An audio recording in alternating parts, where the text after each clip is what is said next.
Hello, and welcome back to This Might Sound Strange, a horror fiction podcast where tarot cards direct the conversation. I'm one of your hosts, Michelle, and you might know me from my book reviews over on Macabre Daily or my weekly newsletter, Scare Me. And in just a moment, I will be joined by my co-host, Maya, who brings nearly a decade of tarot experience to our show. Our guest today is Chloe Lauter, whose debut novel, The FLAYED MAN, has already made so many amazing waves. It's received rave reviews from Library Journal and been named one of Debutiful's most anticipated books of 2026. Paul Tremblay calls it a lyrical, inventive horror novel that is emotionally stirring and authentic. And I could not agree more. I was absolutely blown away when I read The FLAYED MAN earlier this year, and I could immediately tell that it would become one of my favorite new releases of 2026. In my review for Macabre Daily, I said that it both engages and evolves the vampire subgenre, and I totally stand by that claim.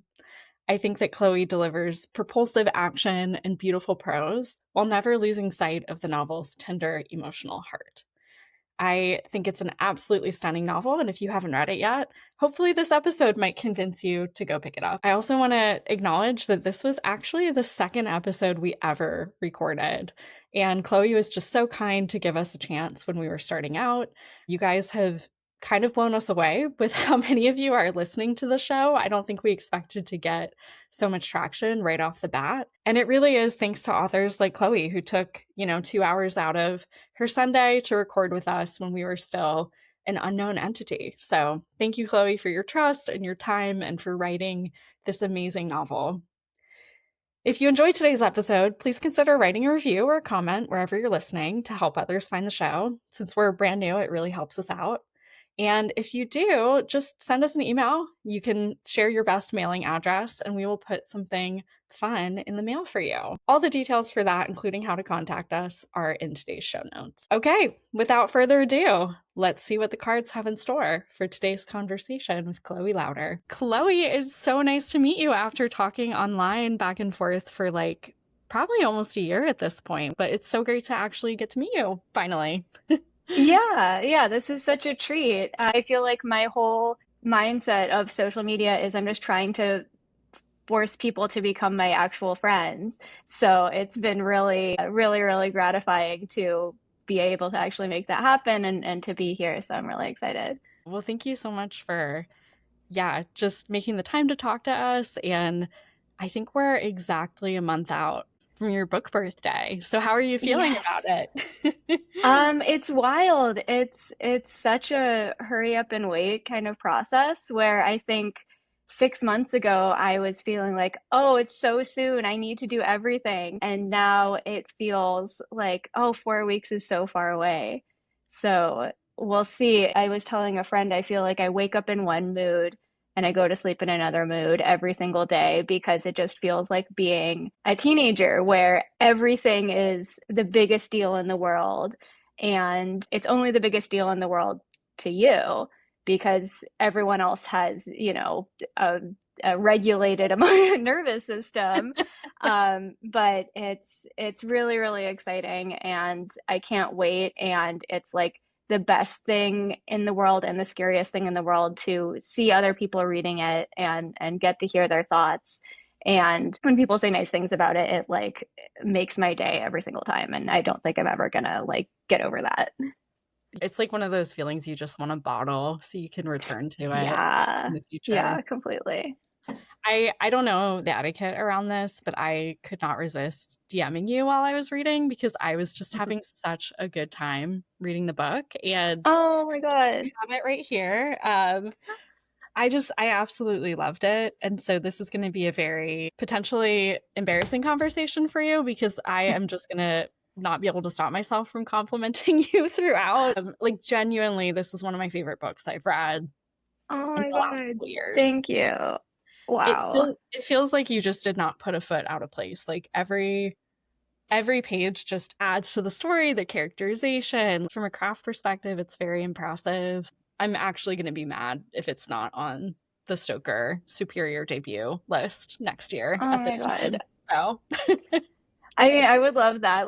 We can all put that into the universe, but thank you. That really means a lot. And it's, I think there is such an vulnerability to putting a book out in the world and being able to like say, this is what I think that I did my best work with this, but who knows what everyone else will think. And so it's thank you. It's really nice to hear. Yeah, and you mentioned that the process, obviously publishing moves really slow, but how did this process work for you? Like when did you first start writing the book and how long has it taken to get to this point? Yeah. So purely from a timeline perspective, I think I started writing it in around 2023 and I started working with my agents at the end of 2024. We sold the book in like spring 2025 and now it's coming out July 2026. So in publishing world, it was actually very fast. Yeah.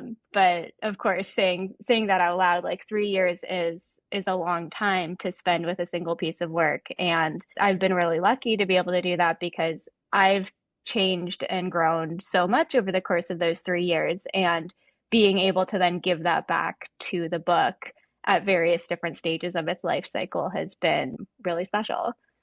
Do you feel like the book is, because for some writers, I feel like you publish the book and you're like, there's not a single word from my first draft in this book. It's totally different now, even if like the soul of it is the same.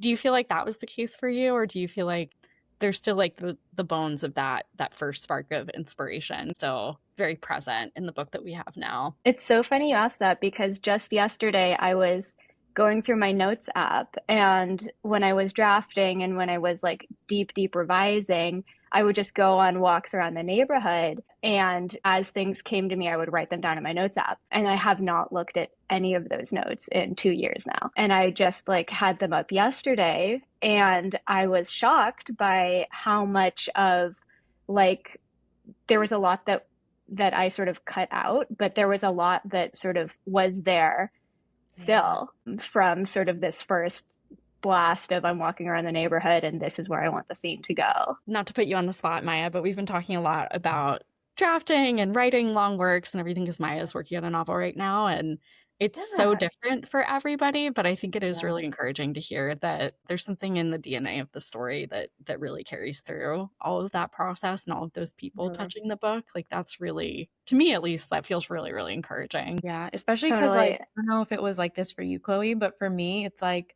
this was the first full draft of a novel I've ever written, and I was like, oh, that must be the hard part. And then now that I'm in the editing like revision phase, I'm like, that was the easy part. Great. Yeah, it's always whatever part you're in right now feels like the hardest part. And then once it's done, you feel amazing and you're like, wow, I'm so smart. I can't believe I did this.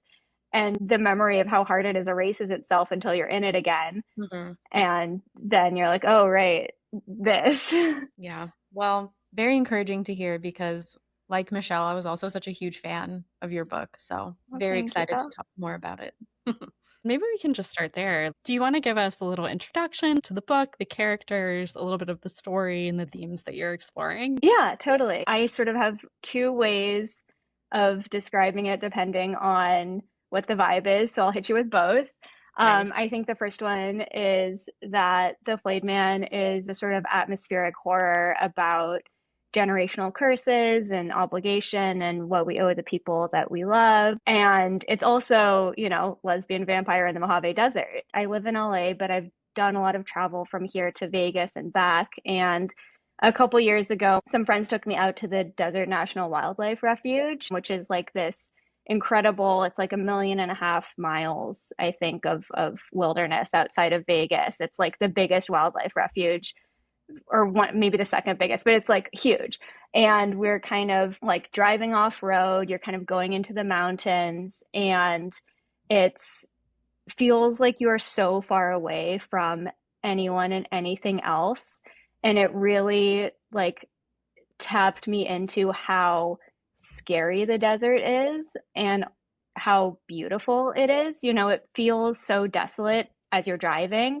And then you get out of the car and you start to see there are these lizards, there are these purple cactuses, and there is so much life there despite the desolation and despite the intense environment. And that really stuck with me. And I think that was kind of a big part of what drew me into the idea of setting this story in Nevada. I think that was a tangent, but No, that was great. It felt like a fitting backdrop for just like the scale of the emotions that Alice is going through and experiencing, even though in a lot of ways it's kind of hanging in tension with how mundane her life is. Like she's lower income, she's living in a rental, everything is kind of on this knife's edge of poverty for her and her mother, especially now that her mother can't work anymore. And it just, I felt like so much came from the tension between those two ideas and images. Like it hung in such an interesting balance, seeing those two things kind of bump up against each other. So I just, yeah, like I said, I'm going to compliment you a lot this hour, and well done. No, I'm so glad, and I love that description. I think that's so great to hear because I think that's a lot of what I wanted to like lean into was this tension between Ellis's everyday life of working the night shift and it's always the same, and taking care of her mom and it's always the same, and it is this really sort of grind. And then there's the fact that they need blood, and this is so dramatic and so sort of high stakes, but it's all kind of treated with the same emotional intensity until it can't be anymore. Yeah. And it's also nice to see a Vegas story that never goes to the strip. And I wondered if that was a temptation for you. Like, did you toy with the idea of letting them kind of wander over there, or is that just realistic to Vegas? People are like, you couldn't pay me to go over on that side of the town. Yeah, it's so funny you asked that. It's exactly that the sort of locals I know are not really going over there unless it's for work. And I think, there is definitely something about the strip that is ripe for a horror story. And it felt like there was also something really ripe about this suburban setting where, you're out at the outskirts of the city and it's these lovely, like, suburban row houses that could be anywhere. And then you drive one block over and it's literally the desert and there's no separation. So I feel like that was just like the thing that I kept getting stuck on. But it actually is so funny to imagine what would happen if they'd gotten to the strip. I think it would be very, very silly. It would have been a really different novel, I feel. And like the medical setting, just from a logistical standpoint, worked so well. Whereas I feel like, I don't know, that the temptation I would find myself caught in is like, okay, well, it'd be so easy to be a serial killer. Just kind of, Right. an invisible role in housekeeping or something. No one's paying attention to you, and little do they know. Yeah. Yeah. There was actually, this story changed a lot. And so there was a little bit more of that in early versions. And I had to kind of control myself and bring myself back to earth and be like, is that the direction that I want to go all in on? Because you can't do it halfway. If you're doing, a Las Vegas serial killer, you got to go all in, or just like don't do it. I do have the FLAYED MAN zine. So I was really curious. I know you put like a ton of media inspiration of things that inspired you as you were writing. Is that something you typically do when you write, or like how does media influence the novel itself?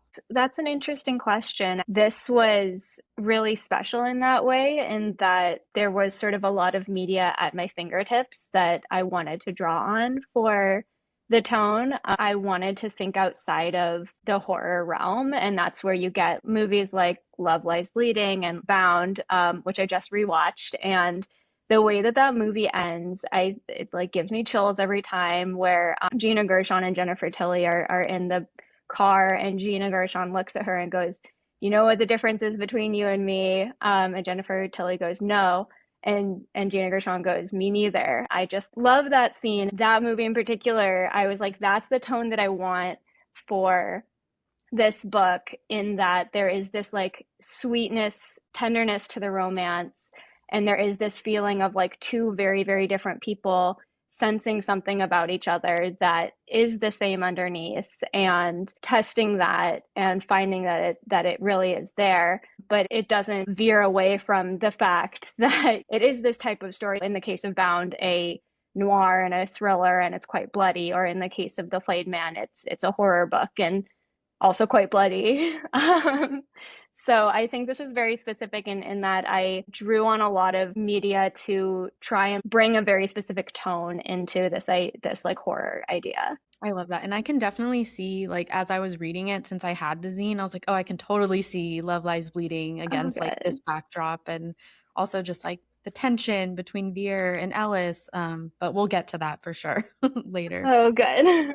Yes, we definitely will. And on that note, do we feel like we're ready to maybe start diving into the cards? Yes. Okay, let's do Yes, it. let's do it. So for context, I've been reading tarot for around 7 years, and I use it to like process things going on in my life and my emotions and all of these things. And I found so many overlaps between reading tarot and reading works of fiction.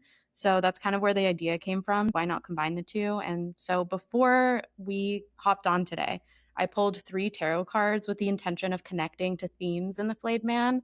And I think you'll see it's kind of spooky which cards came up. Oh my God. I'm excited. Um, but yeah, we can use these as like starting points for the conversation, but don't feel confined to them. So if we want to like branch out to other stuff, we can. But this is just kind of like a way to be in dialogue with the text in kind of a witchy, spooky way. I love that. I think it's so just the moment that you said reading tarot is like reading fiction, I was like, oh my God, I feel like I've clicked into another understanding of this. The first card that we have is, I'll hold it up and I don't know if you can see it. It's the Magician. Oh, So that's this beautiful. card is all about like manifesting your desires and being in control of your fate and your destiny, which I think is really interesting because we see Ellis in this place as the book begins where she feels like nothing is really in her control. Like she's very tied down to these obligations and taking care of her mother, and things feel bleak in a lot of ways. But I really like that this card came up because I feel like it's almost hinting at like she's so much more powerful than she even realizes, which I won't give anything away. But yeah, that's kind of what I got from this card. And then it just reminded me of the whole push and pull between obligation and like her own self-actualization. So I just wanted to ask as the first question, if you could just speak to those themes and kind of like, how did you arrive at them? How did it develop? All of that jazz. Yeah, that is spooky because that's like so much of what this story is about, is her moving from this place of being so out of touch with her own desires and with a sense of possibility because she feels so locked into these obligations and how her mom has defined what their relationship needs to look like, for better or for worse.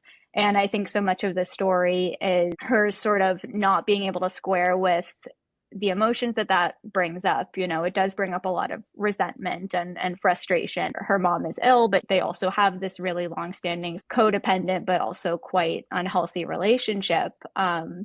And how she moves from trying to bury that resentment or feeling guilty about having complicated feelings about their relationship to realizing that you can still love someone even if you do have complicated feelings about them, and even if you recognize that maybe they're unhealthy for you, that doesn't mean that you don't love them. Something that I wanted to explore is this idea of becoming monstrous and this fear of becoming monstrous, which is literal in the book, but for me feels very real in a more metaphorical way of making yourself smaller because you're so afraid of what will happen when you are honest about how you feel and are honest about who you are and what you want, and cutting yourself off from that rather than risking the conflict or the loss that might come with being true to yourself.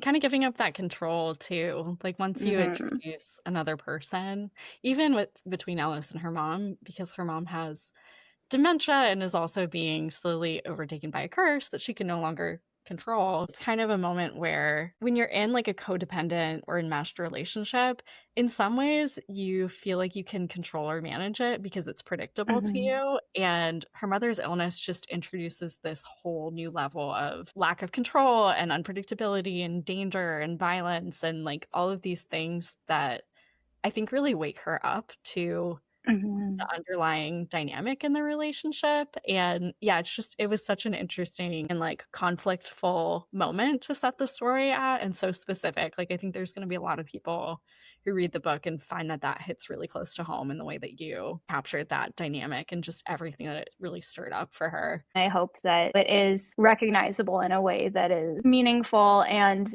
to your point, yeah, it is exactly like this feeling of when you're so close with someone, even when it's hurting you, you feel powerful because you feel that you can control the outcome, even if the only way you can control the outcome is kind of by sacrificing parts of yourself. Well, some of my favorite scenes in the book. So just to set the scene in like a spoiler-free way for anyone who hasn't read it yet, there's a series of events that lead to Alice not having a vehicle, and she needs to go obtain blood. And she ends up calling someone for help, and it's someone she certainly has a lot of complicated desires kind of stirring up about. And one of my favorite scenes, it kind of happens a couple times between these two characters, but we see Alice in the car, and she is like the epitome of still waters run deep. Like, she's got so many thoughts in her head, she's feeling so much, but when she's interacting with Veer, her like crush, she's like monosyllabic. She's got this tight facade up, and I was in that picture and I did not like it, but also I loved it. You know what I mean? I've also been in that picture and didn't like it in the time. So very relatable. And I think that's an expression of when you're so used to this kind of relationship where you know the next thing they're going to say. And so you've kind of already anticipated it. It can be really hard to relearn how to interact with people who are looking for you to be honest and to be vulnerable. Yeah. And Veer's such a funny counterpoint. Like, Veer could not be more different. I feel like Veer could just fill up any silence. Maybe you could tell us a little bit about how you developed that character and kind of put these two together. Yeah, absolutely. I can't remember if I said this already, but I think of them as mirrors, and the way that they have both had these traumatic, for lack of a better word, and not to go into like detail, but like really difficult relationships with family and ongoing really difficult relationships with family where they have someone who they really, really care for who is also kind of draining them. And so there are parallels there, but then the way that they have reacted to those situations is completely different. You know, Ellis has really sublimated herself and been like, okay, I'm going to give my all to my mom. I'm going to be the best daughter. That's the only thing that matters. And Veer is like, fuck everyone. Nothing can stop me. She is like has such a short fuse and has such a sort of emotional reactivity that's also not great for her, but they sort of have gone in opposite directions. And part of what draws them back together is this recognition that the things that they're struggling with emotionally stems from a similar place. I love what you said about them being mirrors too, because to your point, like Veer is very the opposite of Ellis, but it seems like it does stem from a similar place. She just handles it differently. And I think It's interesting how even though she has this kind of bravado about her, Ellis is able to kind of like clock it because she sees the same thing in herself. And I really love that because there's always got to be something behind that facade, you know? Completely. I think so often it takes someone who is so different from you to kind of break you out of that. I remember when I was first getting to know my husband, I was telling him a story about my past. We were getting to know each other and spending every minute together, like telling each other the stories of our lives. And I told him a story from my childhood that I thought was kind of like a hee hee ha ha, like, isn't that crazy story? And he just like looked at me so stricken, and he was like, that's really sad. And I had never been seen like that. And it was kind of a wake-up call for me, but it also, I think that's part of what I loved about Ellis and Veer's dynamic, because they have a couple moments like that too, where, like you said, Ellis is so used to protecting herself. She's so used to predicting outcomes, and Veer just surprises her all the time. She just does not react in any way that Ellis could predict, in a really lovely way. It was so nice to see Ellis get some of those moments when she's dealing with so much, you know, like you said, there's a sweetness there that really, even though it is vampires fighting for their lives in the desert, they're you give her some wins, you know, it's not unrelentingly Yeah. I'm glad to hear it, because that's really, I think, so much of what I wanted is this idea that trying something new with your life is very challenging and certainly comes with like a level of loss and sacrifice and grief, but also it's incredibly rewarding. It's the kind of the best thing when you tap back into that part of yourself that can imagine different futures. It's so true. And it takes a lot of courage. Either courage, or you just reach a point where you have nothing left to lose and you're like, Why Yeah. not? Why not? I'm gonna give this a try. Maybe something different will come of it. Yeah, but like that is courage in its own way Yeah, that's of true. reaching that breaking point and then being like, well, let's do it. Why not? That definitely resonates for me with certain things in my life, and I'm sure a lot of other people can totally relate to that. But yeah, sometimes you just gotta go off the deep end. Yeah, it's Um, true. I think another thing that came up for me in this card in more of like a meta way with the magician is that I also feel like it's so fitting for an author to receive this card because you're quite literally manifesting like an entire universe and characters all into being for the story. So I was curious if you had any interesting magical experiences almost, or things that just came to fruition while you were working on it, or like were there any coincidences you started to notice in your own life as you were writing the book? That's such an interesting question. I want to say yes. I can't think of any good examples, but it really feels like the entire process has been incredibly serendipitous. Actually, I do. I do. I take that back. Um, this is less about sort of the drafting process, but sort of it's about selling the book. And as we were going through the submission process, which is incredibly nerve-wracking, I was sort of thinking about, how this book came to be and what were my inspirations and influences. There was like this book that really drove a lot of the sort of caregiving as psychological horror elements to The Flayed Man, and it's called Black Flies by Shannon Burke, and it's like so incredible. I highly, highly recommend it. It's not a horror book. It's literary. It's beautifully written. It's about EMTs in Harlem. It's very, very bleak. And I was just like reading it and not paying attention to who had put it out. And sort of only after I was getting on the phone with Soft Skull, who's putting out The Flayed Man, I realized that they had also put out Black Flies. No way. Wow. Yeah, and I think for me that was just like this light bulb of like, oh my God, something is happening that is such a confluence. The things that you would never have predicted or even have put in your dream journal start to happen, and I think that was really special. That's incredible. I love that. That's amazing. Thank you. It took me a second to get there, but I did get there. So much of what we see is like, this is the query letter that got me 15 requests for a full submission. And kind of on that theme of control, like we really want to exert control over the creative process, and we really want to make it predictable because we love order as humans. We're very programmed to crave that safety. But like you said, the way things play out, it just could not be more human and messy and random. And there's like a purity to that you just genuinely love this book and weren't trying to manufacture something similar to it. It's so cool that they picked up on that energy, and responded to it and could kind of feel it. That gave me chills. Yeah. Oh, I mean, me too. It's like seeing a dream come true that you didn't know you had until it's right in front of you. I definitely cried in the car, but it was really, really emotional. As you should, because that's such a cool experience. And I feel like when that stuff happens, I don't know if you feel this way too, but whenever like those kinds of coincidences occur, it feels like a nod from, I don't know, the universe or whatever you want to believe in, that like, oh, these things that I'm doing are in dialogue with each other. And so it's all like interconnected somehow. Yeah, completely. I love stuff like that. And like, speaking of messiness, actually, this is kind of a perfect transition into the second card. The first one definitely felt spot on, and the second one just continued the theme. Maya texted me a picture of the cards and I like kind of gasped. So I'll let you read it. Yeah. So the next card is the Five of Swords, which, as you can see, it looks rather messy, bleak. It's all about conflicts and disagreements, bullying and intimidation. So I think that is super on point. Again, back to the relationship with Ellis and her mom, the kind of communication pattern there. And I should also mention that the sword suit in tarot is all about like communication and intellect and how you get your thoughts across.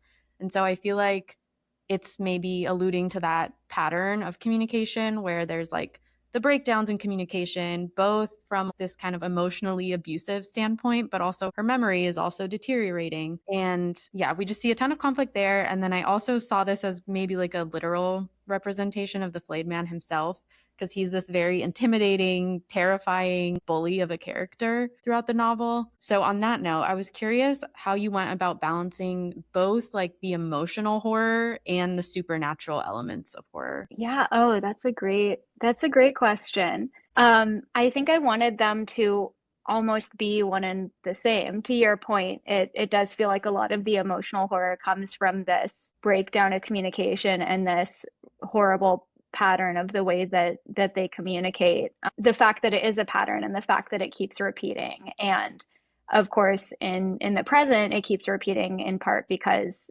Alice's mom is her memory is dissolving, but it's repeated for her entire life because that is sort of the pattern that her mom has set down. I think that a lot of the menace of the flayed man and the supernatural feeling is built so much on storytelling. And it's this idea of like, this is what he is and this is what he does, and he's so powerful. So much of what Alice has to figure out as she is facing him head on is the fact that this storytelling is giving him so much of his power, and this idea that like he can't be overcome and the situation can't be changed and she is out of control is not necessarily true. They kind of weave into each other, and in some ways they become one at the end in terms of just like, how do you take back that power that you've given to someone? The Flayed Man was really, really fun. I'm going to go off on a tangent now, but the Flayed Man was really, really fun. It was so fun to kind of put him together because I wanted it to be so grounded in this sort of feel of an urban legend or feel of a fairy tale. I thought a lot about what a fairy tale would look like now, and I thought a lot about how across cultures there are some stories that pop up again and again. I grew up with this like Irish fairy tale of Oisin, who goes to the fairyland, he gets homesick, he comes back, he's told like don't touch the ground, and it's centuries later, he's so sad, he's like I gotta get out of here, but he touches the ground and he dies. And there's sort of a very, very similar story to that in Japanese folklore about a man who similarly rescues a sea princess, goes to her land, gets homesick. She sends him back to Japan, but says, here's a box, don't open this box. It's centuries later, he gets mad, he opens the box, he dies. And so I think the tension between those two stories, where it feels like they are one story in sort of a thematic and in certain plot points way, but they're very much not the same story in a lot of the details and the setting. That was kind of what I wanted to bring to The Flayed Man, where he has this underlying story of who he is, but everybody tells it a little bit differently. And the parts of it that they focus on are a little bit different. I love that. That reminds me a lot of like, have you ever looked into comparative mythology? That's essentially what you're describing. No, that sounds so cool. It's basically just like the studying of mythologies and stories across cultures. But what I find so interesting is, to your point of like, here, these are two very different parts of the world that are arriving at these similar thematic conclusions.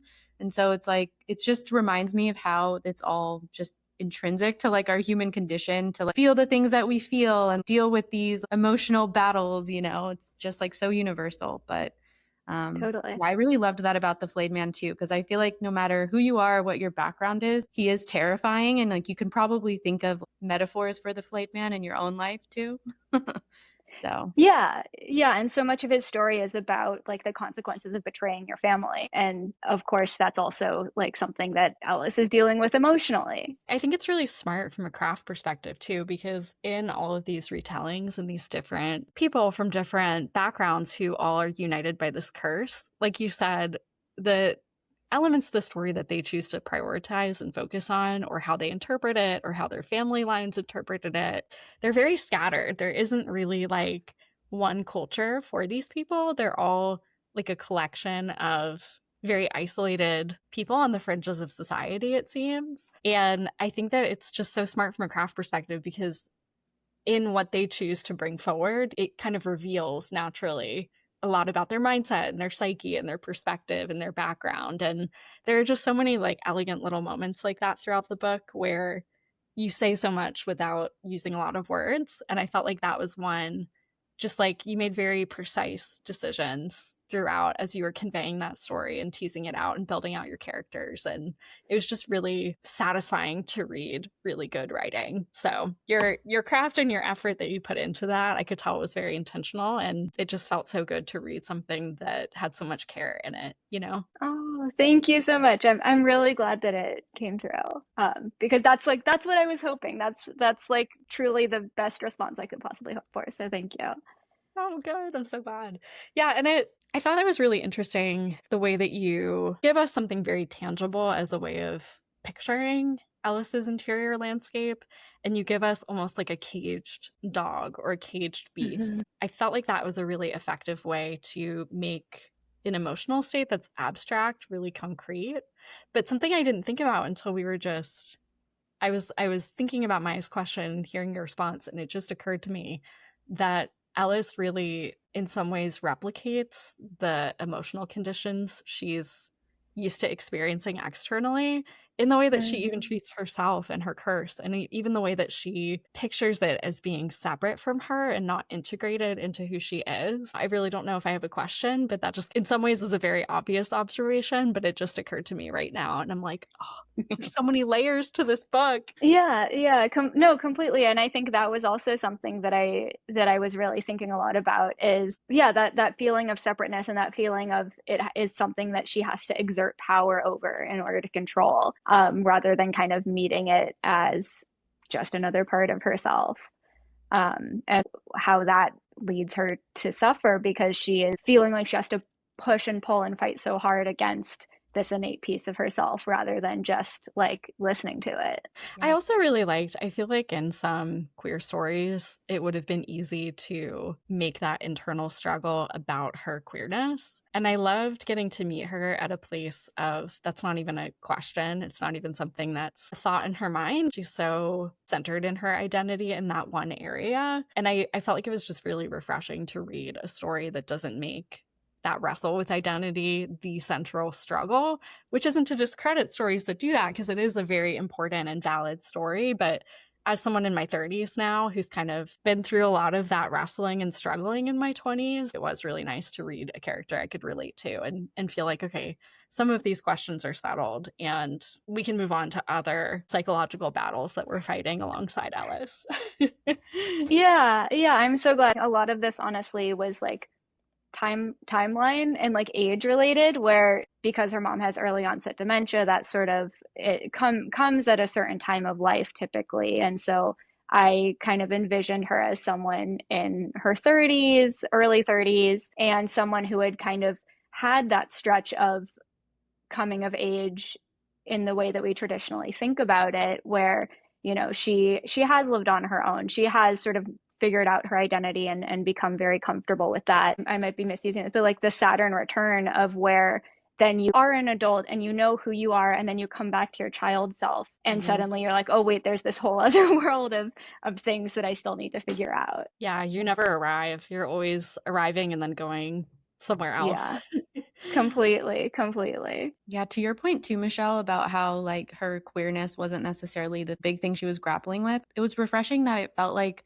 her queerness and her budding relationship with Veer is like such a source of power amidst all these other places in her life where maybe she feels more powerless, or like she just has to succumb to her mother, or like the things going on in the ER. So it was like, yeah, I just felt very like wholesome and refreshing to see it through that lens rather than like, the more like struggling to come to terms with who she is type of a thing. Oh, good. Yeah, I'm glad. That is definitely something that I was going for and just like felt right for where I wanted the conflict to be and like not to be. I was also really interested in just the dementia component of the plot. My grandfather had Alzheimer's. Like, it's a very dramatic illness and stage of life, and really gutting for anyone's family that's going through it. And I feel like it does come up in horror here and there. Like, of course, I couldn't stop thinking about The Taking of Deborah Logan. I don't know if you've seen that movie, but no, but I've read I love to read an IMDb synopsis, so I have read the IMDb synopsis. Same. And it's like, it's such a fine line, because I feel like there's the horror of what Alice's mom is going through. There's the horror of the way that she's acting and kind of scaring Alice. Her actions cause these complications. And is she at fault? Is she not at fault? And then sometimes you can tell that she is lucid and she knows what she's doing. And she has these kind of moments of manipulation. And I don't know, I feel like it was nice in a way to see an older woman who was also complicated and messy and imperfect and making decisions. And I had a lot of empathy for her mom, even though there were definitely moments where I was like, why would you do that? Leave Alice alone. So yeah, I felt like you walked that line in an interesting way where, you know, we've all seen movies that cast an older woman as a monster, some, like the, you know, monstrous crone or something. And I didn't feel like you were doing that in this book. I felt like you were doing something a lot more complicated and a lot more, like, to me personally, interesting. But at the same time, not giving Alice's mom a break. Just because she's ill, she still is accountable and responsible for all of the history leading up to that point. And yeah, it's a situation where there's not really one easy or one right answer. And I think that's really true to life. Yeah, completely. And I think that was really what I was hoping for, and I wanted to give her enough context so it's clear that she's not trying to drive her daughter away. She's trying to keep her close, and she's so desperate to not be abandoned that she is sort of acting in this really awful, unacceptable way. And I think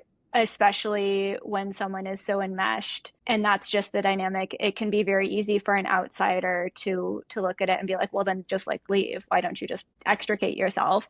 And I think a lot of the ways that I was thinking about dementia is sort of being that portal into what it feels like to look at someone you love and be so hurt by them and still love them and still feel that it's not their fault and be so willing to forgive them. And I hope that it does give people who might otherwise just sort of write off that the power of that kind of dynamic a window into how that feels. I also think that it's, to your point, kind of a breaking point because it is so heartbreaking and it is something that you cannot stop when it's happening to your loved one. And it forces you, to your point, it forces you to that edge of having to deal with your feelings about it because you see it happening right in front of you and there's nothing you can do. And it's so horrible. It's like a slow, like, living death is kind of the way I always thought about it, which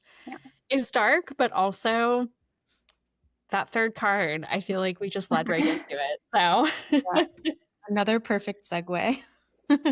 So the third card is the death card, which is actually one of the most feared cards in tarot, but I kind of want to stop the slander around that because I actually think it's one of the more positive cards that you could receive. So it's more of like the symbolic death of something, and it's something that's like no longer serving us, something that it might be painful to let go of, but until you let go of that thing, that's when you really start living, basically, is once you clear the slate, can start anew. So that, of course, just reminded me of Ellis's journey and like her kind of transformation as the book goes on, and especially how Veer as her romantic interest, like how that all kind of works together. And it also feels like kind of a cheeky nod to me from the tarot because they both work in the ER. So people are like dying all the time. Also, she's a vampire. So she's like, you know, undead, so to speak.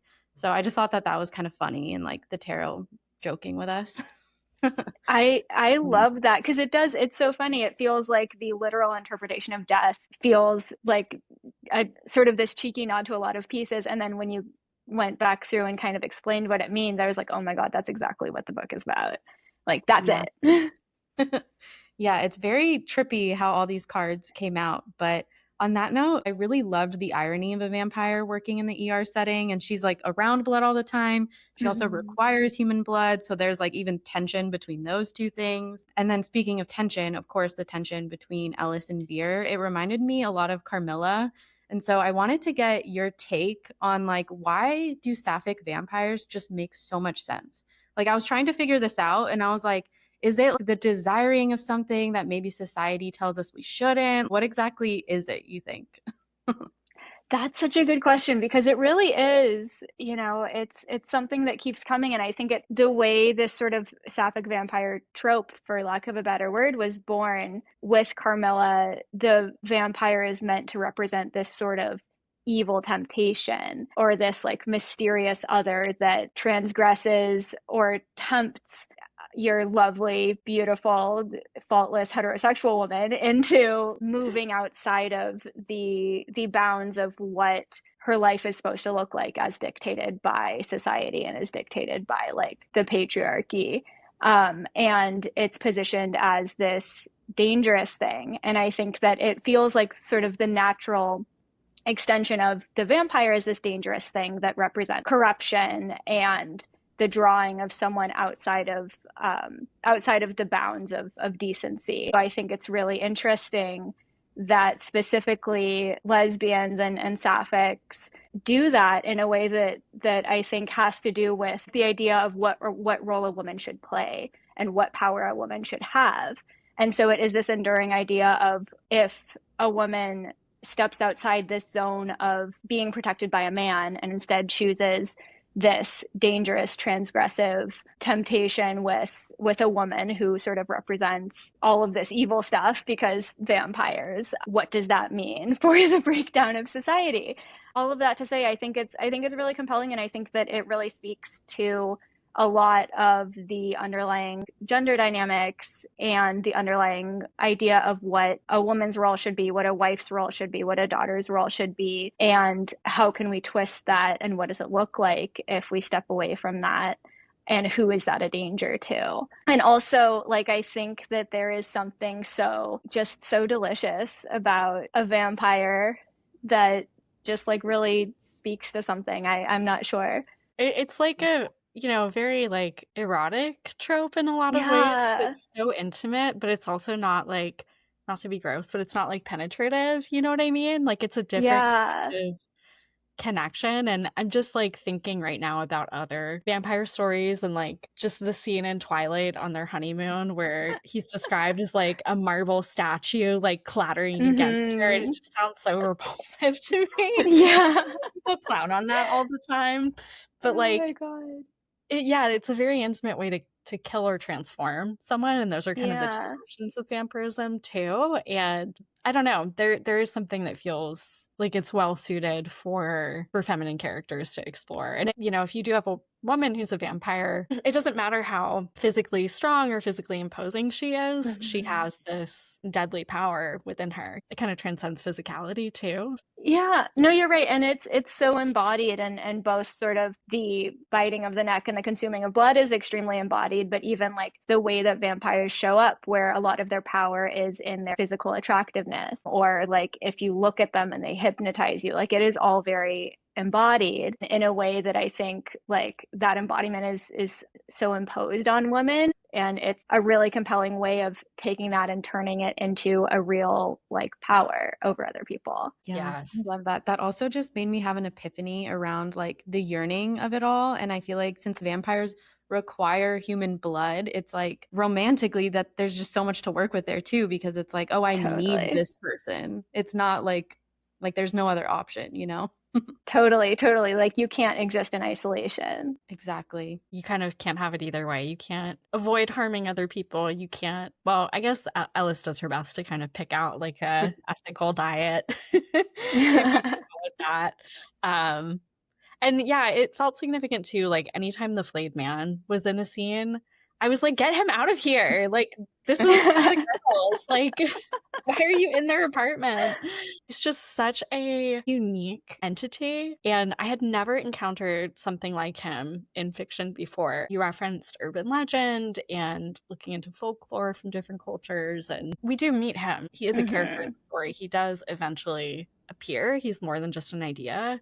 And he is so gross in such a great way.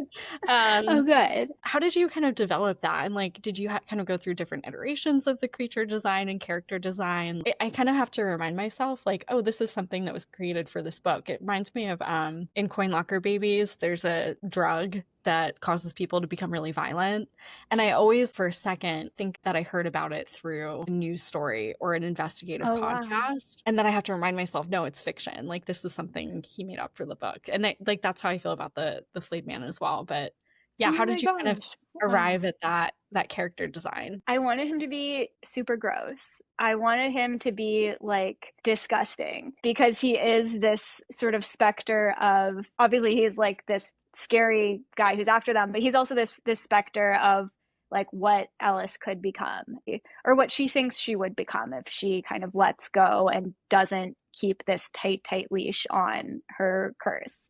I was actually thinking a lot about sort of traditional vampire parameters and how they can't go in the sun and they have hypnotism or telepathic powers and transformation. And I knew that I didn't want like Ellis and her mom in their sort of everyday life to necessarily be subject to those things, but I thought it would be fun, like interesting to pay homage to those things and find a new way into those elements. And so that's kind of where the turning inside out, or like sort of the body flaying open, and it's not skin anymore, it's muscles and bones on the outside. That was kind of where that idea came from, because then of course you can't go out in the sun if it's all your muscles and bones on the outside, which as I'm saying that out loud, I don't know if that makes logical sense, but that was where my head was at.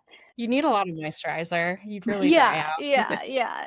You don't have that nice little barrier. You can't really put SPF on direct.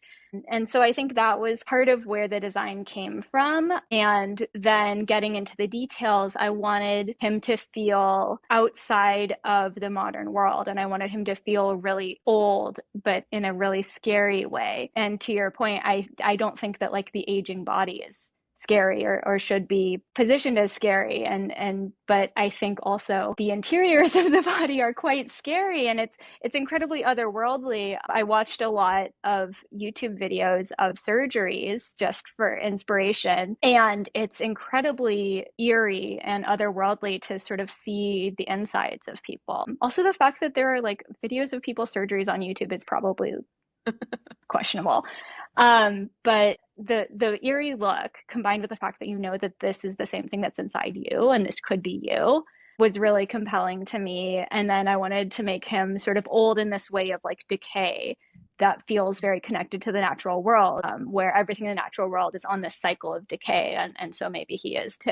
You just awakened a memory for me, which I don't know why this was ever the case, but when I took like technical education or like shop class in middle school, for some reason, there was a video of a knee surgery for one of the modules. Oh And no. we were all like 12 years old or something. All the different computers in the shop class had different lessons programmed onto them. I'm like old, I'm like in my mid 30s. So this was a long time ago. It'd probably be different now. But that was like the buzz. It'd be like, oh, have you seen the knee surgery yet? It was so graphic. Like it literally was someone's knee surgery. I don't know why we would ever have access to that material and why it would ever come up in shop class. Like that was so That's so weird. wild. What was that? Yeah. I love that too. That's making me think of like how obviously we know the flayed man is like terrifying, and but as we're talking about these things, like there's something so confronting about that too. Like what we don't see what our insides look like ever. We just see this outer exterior of it all. But I feel like that's also such a good metaphor for where Ellis is at, where she's reached this point where she's like, this is who I am and this is what I want. What now? You know? So I love that. Oh my God, I love that. I had not even thought about it that way, but that's like gorgeous. I interviewed Yaya Schofield about On Some Days She Wore Flowers earlier this year, and we talked a little bit about the terror of having your insides make their way to the outside where anyone can see. And I hadn't put that together until you just said that, Maya, but it does feel like very rich with symbolism of Alice really is trying to contain so much of her life, and the curse wants the opposite of that and is always like compelling her to turn inside out, basically, which we won't reveal much about the ending. You gotta read the book, but yeah, it's pretty powerful.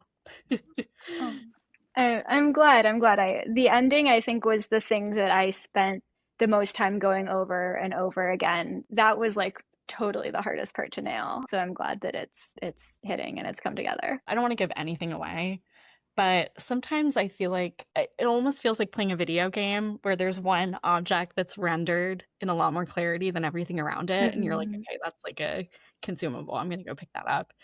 And I feel like you did a really good job disguising those moments. And there are little details that you drop that I just didn't think anything of that end up coming back around. And that was also really satisfying. I was like, man, she Oh, got me. good. Oh, good. I'm so glad. I'm not sure if what you're thinking of is what I'm thinking of, but there were some things that was very intentional. Yes, we'll have to like talk about it once we stop recording so that we don't spoil it for anyone. But Yeah. one other thing that hasn't come up yet and is kind of random, and I'm gonna maybe segue it because the flayed man has this stench of decay that's very disgusting. But as someone with a really weirdly keen sense of smell, I really loved Alice's habit of noticing her environment through smell. Like, that's a very primary sense for her. It added so much just sensory detail to the book and also really complemented the curse and kind of distinguished her from the people around her. Yeah, are you someone who's just really tuned into smells wherever you go? Are you also a super smeller? Like,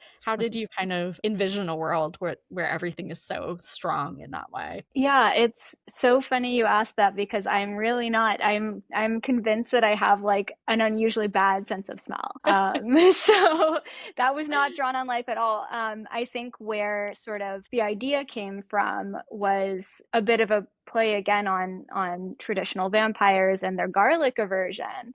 Um, Oh, yes. and I was thinking about how would that develop as they're sort of evolving to be more and more suited to hiding as if they are human. What would sort of a garlic aversion turn into? And maybe it's just like a very strong sense of smell. In the telling of the story, I think what I wanted to lead with that is it feels so, not to use this word again, like embodied. And she is someone who is very disconnected from her body in certain ways, but I kind of wanted this idea that she still has this sense of what is going on around her in a way that like she is not connecting, but maybe we as the readers can connect a little bit. It just felt like so delicious to try and really focus in on the smells of things, especially because I'm not usually doing that. And so it was really like a generative exercise too, in a way. I have a friend who's really into perfume, and she's introduced me to like the fraghead community, which is also very literary, surprisingly,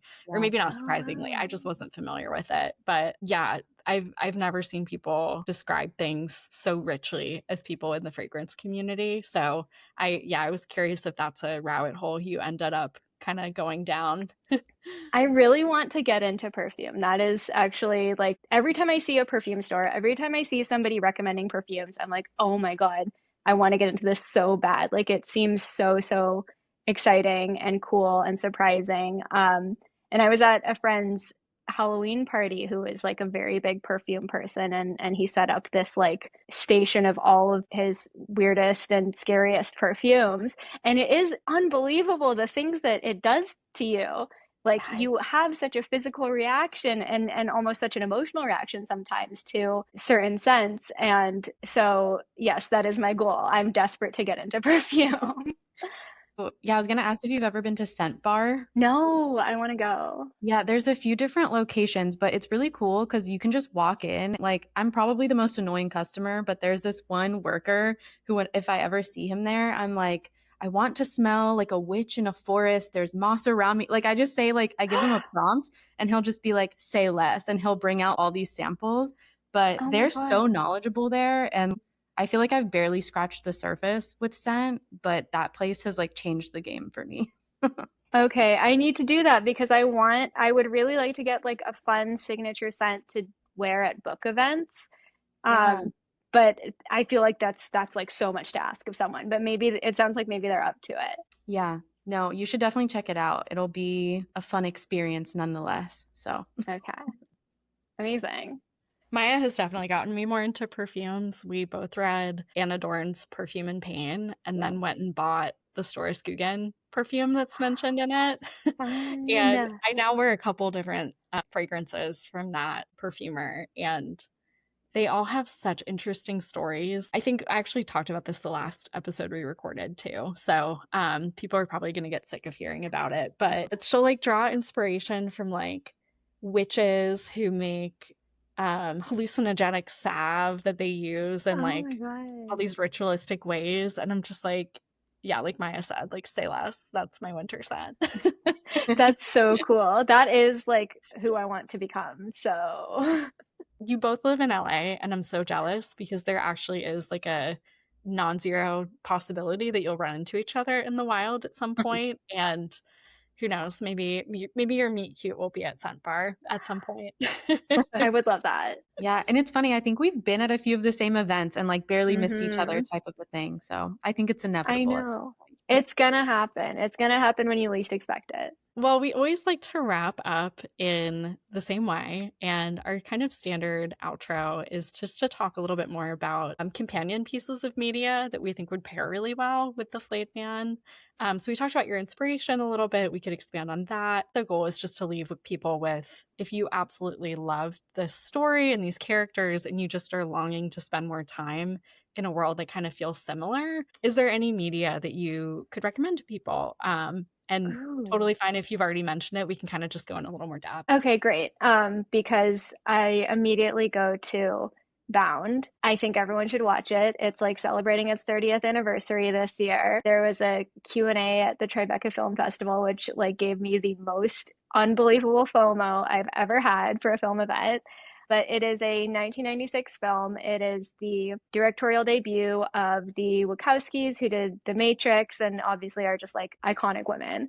And it is about these two women who get together and scheme to steal from the mob. The tension in it is really good. It's such a strong thriller. Also, Chris Maloney is in it as like so not his SVU character, but it's like it's a great thriller, but it's also a like really beautiful love story, and it's incredibly stylish. The way that it's shot and the places that it lingers is like really lovely. I think I also mentioned Love Lies Bleeding. It's a thriller. It's set in, I believe, New Mexico, and it's Kristen Stewart, so you know we love it. And she is sort of this gym manager. She has this awful, dangerous family, and a gorgeous bodybuilder comes to town, and they kind of become enmeshed. And spoiler free way of saying it, there is this sort of interesting exploration of like monstrous transformation, and I think what is really like a surreal take on bringing the emotional reality of a scene into physical reality. So I think the ending, people go both ways on it. I really liked it. For books, I will recommend, I think if, because you follow me on social media, you've probably heard me talk about this book because I'm obsessed with it.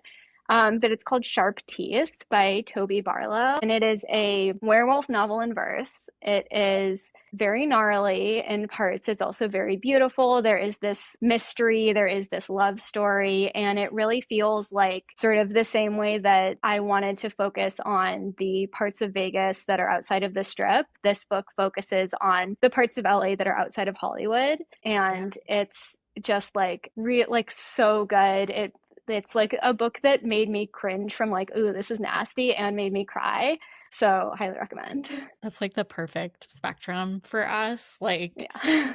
that feels made for the kind of stuff that we like. And we'll put the links to all of this in the show notes in case anyone wants to look it up. I wanted to offer a couple as well. I had not seen Near Dark ever, and actually I haven't seen or read any of your recommendations either yet. So I'm going to put all of those on my list. But have you seen Near Dark? I have not, and I know that it is like a huge miss for me because I've read about it and been like, oh, this sounds like incredible and completely up my alley, and then got distracted.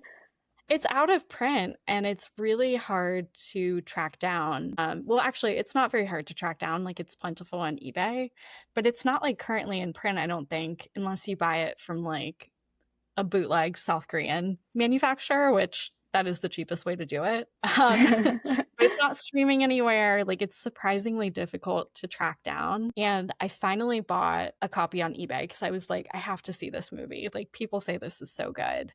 And it's pretty much vampires in the desert, and it's very much like living on the edge of society. Like these are not vampires who have jewels and real estate. These are people who live in a Winnebago and just kind of scrape out an existence from town to town. And the reason that I watched it was that I read Mongrels by Stephen Graham Jones, and he always writes the best acknowledgement sections and talks about his references. And he talked a lot about Near Dark. And so I was like, well, of course I have to see it. But I would offer those two. Like, I think both of those have really interesting family dynamics, complicated family dynamics. If anyone hasn't read Mongrels, it's essentially a family of werewolves who are always running from town to town, trying not to be found out, living in poverty. Events transpire from there. It's kind of told in a series of like vignettes or, you know, loosely connected stories. There's some like time skips and like different events that happen, but the main character has not started to transform yet. He's like a teenage boy. And so there's all of this dread of, I'm seeing what happens to my older relatives and what they have to deal with in their transformation, but also I want to be like them. Like I want to transform, and it's just really tender and like really beautiful. So I would say those two, if anybody wants to kind of keep hanging out in this world. Like the desert setting is just phenomenal in Near Dark, and the family stuff is complicated. And then Mongrels, I mean, you can't go wrong with Stephen Graham Jones. Love that. I have two, but now I feel like they sound super silly and like flippant in comparison to the others that have been shared. But it does relate, I promise. One of them is because of Love Lies Bleeding. I think it was during like the press tour for Love Lies Bleeding. There's like behind the scenes footage of Kristen Stewart doing pull-ups that I have watched like upwards of 100 times. But hey, I mean, yeah, gotta do what you gotta do. Yeah, relatable. Who among us has not? Yeah, but I would say, I don't know what you would have to type in to like YouTube or wherever to get that. Probably just like Kristen Stewart doing pull-ups, but yeah, that's highly recommend that. It's like maybe 10 seconds long, but that immediately came to mind. And then the other thing that's also like a silly wreck, I guess you could say, is on just like the topic of vampires and especially queer vampires. Very different, but like still, I don't know, somewhere in the vampire realm would be the show What We Do in the Shadows. It's like very funny, and I'm obsessed with Nadia. And there's also an episode where Laszlo is like, gay is in, and I just love them all. Well, and you were saying, because I have not finished it yet, like I saw it up to a certain point and then I don't think I made it that far, but you said that there's a character that kind of has some like aesthetic overlap with the Flayed Man. Was it the Sire? Oh, yes. I think it's the Sire. He's like the very ancient, like the OG vampire. Still, I think Chloe's concept of the Flayed Man is like completely original, but like in a very convoluted way. I was like, oh, maybe it's like kind of reminding me of the Sire. I think that's his name in What We Do in the Shadows, because he's just kind of like the original one. He's like decrepit and like just like a million years old. I Googled when you said that, cool. and he's just foul. Like, he just seems very clean. And I totally saw what you were talking about. I was like, all right, I need to finish this show because I want to see a gross ancient vampire that gave everyone daddy issues, probably. Oh my God. Okay. Yeah, I'm in the same boat that I watched it and then I think I haven't got that far yet, so I have to pick it back up. Yeah, but like I said, very silly. I feel like you both gave No, that's such like perfect. such like thoughtful, like well thought out answers, and I'm like Kristen Stewart starts Trap, and then like this ridiculous show. But Well, I think this is a perfect place to end because I need to go Google Kristen Stewart doing pull-ups now. I think we will So, all be Googling that as soon as we log off. oh my gosh. Well, Chloe, thank you so, so much for talking to us. This has just been so much fun getting to learn more about your book. And it is out everywhere on July 21st, I believe. Is that right? Yeah, it is. And thank you so much for having me and for spending so much time with the book and with me and asking such like insightful and thoughtful questions. It's such a delight to get to reflect on all of these things at this point and to talk about it with people who, you know, are excited to talk about it with me. So I'm really appreciative. Oh, I'm so glad. It was so much fun for us too. And where can people find you if they want to follow your journey and your launch events and all of the things? Like, what social media are you on? Yeah, I'm on Instagram and TikTok, and I can't remember what my handles are. So if you go to my website, www.chloe, Chloe Lauter, Lauter. It's all linked there, and you can also get a zine. It's free. I will mail it to you. Yes, and I just ask that you like give me your email so I can put you on my newsletter and tell you all about what's coming up. A lot of things are coming up. I have some events in July and August, more to come there, and just like a lot more writing, I hope. Well, I hope so too. We'll let you get through this launch, put this book out in the world, and then I look forward to whatever comes next because this was a really, really wonderful debut, and I can't wait for people to read it. I think you're going to have a lot of fans. Oh, thank you so much. Thank you. It's just like the coolest feeling in the world for people to read it and to talk to people about it because it's so, Maya, it's like sitting at home on your computer and you can't explain it to anybody else because they haven't read it. And finally reaching a point where like, oh, I really want to talk about this thing and we can really dig into it is like the best. Yeah. When I interviewed Catriona Ward, that was something we talked about. And I was like, we're meeting for the first time, but we've been to the same place. Like we have friends in common. Like I've met your characters and it's kind of trippy to think about. But like, I really do believe that there's something, well, as Catriona said, it's fucking magic. Like it just is. Like it's so cool that we can connect with each other in that way. So I just love it. Oh, well, Chloe, thank you so much. And yeah, we will put everything in the show notes so that it will be easy to find. Thanks for listening to this episode of This Might Sound Strange. Talking with Chloe Lauter about her debut novel, The FLAYED MAN, felt so full circle since Michelle and I have both been following her on social media for quite some time now. She really wrote such a stunning debut novel that really scratches my Sapphic vampire itch. She did it with so much depth, too. I loved hearing her take on the Sapphic vampire trope, and I'm curious, what's your favorite vampire story? Let us know in the comments. We would love to hear it. And since we're a brand new show, reviews really go a long way. So if you leave us one, feel free to screenshot it and send us an email at sound.strange.pod@gmail.com with your best mailing address, and we'll send you a little something special in the mail as a thank you. For the latest updates, follow us on Instagram and TikTok at sound_strange_pod, and stay tuned for our next episode with Ray Wild, author of I Do Not Apologize for My Position on Men. It's quickly become one of my favorite short story collections, and it'll have you saying good for her over and over again. Until next time, don't forget to stay strange. Bye.